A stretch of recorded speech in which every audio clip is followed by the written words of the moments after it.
அமித்ஷாவை பொறுத்த வரைக்கும் ஏன்னா அவர் தான் தேர்தல் ஒருங்கிணைப்பாளர், ஸ்ட்ராட்டஜிஸ்ட் அவர் தான்.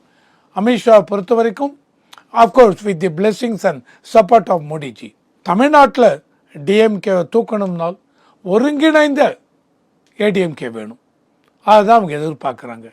அதாவது ஓபிஎஸ், டிடிவி தினகரன், இவங்க எல்லாரும், சசிகலா அம்மையார், இவங்க எல்லாரும் உள்ளே வரணும் ஏடிஎம்கேவோட அப்படின்னு.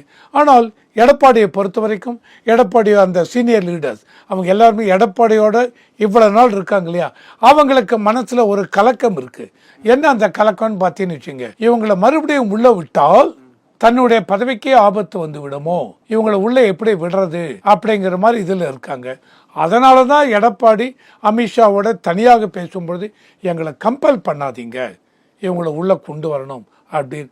ஆனால் இதையும் தாண்டி அவங்க உள்ளே வந்தால் தாங்க இந்த கட்சிக்கு இந்த டீப் சவுத், அந்த தமிழ்நாட்டு சவுத்தில் பார்த்து தேவர் கம்யூனிட்டி அந்த இதெல்லாம் பார்த்து கண்டிப்பாக டிடிவி தினகரன், ஓபிஎஸ் இவங்களுக்கு தேனி அந்த பக்கம்லாம் அவங்க சப்போர்ட் வேணும்.